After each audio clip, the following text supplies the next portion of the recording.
Hey, what's up? सबैलाई नमस्ते and welcome back to my another new blog with new day new ब्लगको साथ। So तपाईँहरूलाई कस्तो छ? आई होप सबैजना सन्चै हुनुहुन्छ होला। तर मलाई चाहिँ यहाँ सन्चो भएन। हिजोदेखि रुगाखोकी लागेर म तनाव भइसकेँ के। अनि हिजो चाहिँ खानासाना खाएर राति सुत्नै लागेको थिएँ, निन्द्रा नलागेर तनाव रातभरि खुकुदा पुरै मुख रातै भइसक्यो भने। अनि हिजो चाहिँ 11 बजे उठेर पानीसानी मैले तताएँ अनि पानीसानी पिएँ। अनि त्यसपछि चाहिँ जसै तसै गएर म सुतेँ। अनि बिहान उठ्ने बित्तिकै चिया बनाएँ अनि बिस्कुटसँगै खाएँ। अनि त्यसपछि एकछिन बाहिर गएँ औषधि किन्नको लागि मेडिकलमा। औषधि पनि मैले किनिसकेको छु अनि अहिले खाना पनि खाइसकेको छु। खानासाना खाएर यो औषधि पनि मैले खाइसकेँ।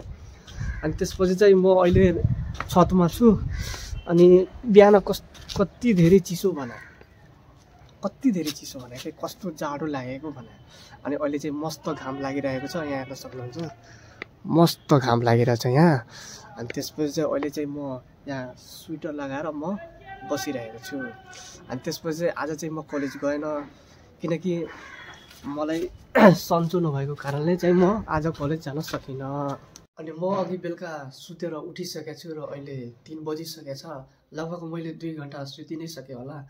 अनि त्यसपछि चाहिँ फ्रेस भएर चाहिँ म चाहिँ अब खाजा खान लागेको छु।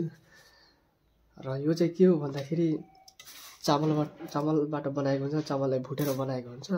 यो चाहिँ अस्ति मेरो आमाले पठाइदिनु भएको रहेछ।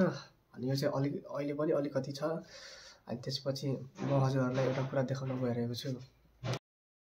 हुन त म ब्लग मोबाइलबाट बनाउँछु र म चाहिँ मोबाइललाई यसरी गरेर चाहिँ म ब्लग बनाउने गर्छु। र यसरी मैले बनाउँदाखेरि चाहिँ मलाई कस्तो हुन्थ्यो भन्दाखेरि मेरो भिडियोहरूमा मात्र फेस मात्र देखिन्थ्यो कि।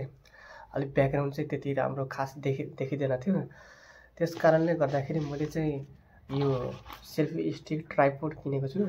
यो चाहिँ म अस्ति रक्सनमा जाँदाखेरि मैले किनेको हो र यसको अनबक्सिङ गरौँ है त।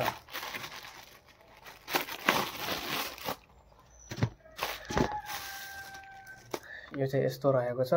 अनि यसमा यस्तो यो जति घुमाए नि भयो यसलाई। अनि यसलाई टक्क यसमा मोबाइलहरू राख्यो अनि यसले यसरी गएर भिडियो सुट गरे हुन्छ। अनि त्यसपछि चाहिँ यो रहेको छ सानो रिमोट। यो चाहिँ ब्लुटुथ कनेक्टिभिटी हो र यसलाई म अन गर्छु। सो यो चाहिँ अन भइसकेको छ। अनि यसमा हामीले ब्लुटुथ कनेक्ट गरेर यसरी टाढाबाट हामीले फोटो खिच्न पनि सक्छौँ, भिडियो सुट पनि गर्न सक्छौँ। अनि त्यसपछि चाहिँ यसलाई हामीले अफ गरेर म यसमा राखिदिन्छु यसरी। यो चाहिँ मैले राखिसकेको छु। अनि त्यसपछि चाहिँ यहाँ रहेको छ स्ट्यान्ड। यस्तो गरेर राखे नि हुन्छ, यस्तो गरेर भिडियो सुट गरे नि हुन्छ। सो यो चाहिँ मैले रक्सलमा किनेको र यसले मलाई भिडियो बनाउँदा एकदमै सजिलो भएको छ। र अघि मैले जुन भिडियो बनाएको थिएँ यसले नै मैले सुट गरेको। अनि त्यसपछि चाहिँ मलाई एकदमै भ्लग बनाउनलाई एकदमै सजिलो भइरहेको छ। अब यसलाई म साइडमा राखिदिन्छु। अनि त्यसपछि चाहिँ अहिले चाहिँ 5 बजी नै लाग्यो र अलि दिउँसो भएपछि कस्तो अलि चिसो लाग्ने के, चिसो बढ्ने के। अनि अहिले नै अलिअलि चिसो चाहिँ लागि नै रहेको छ।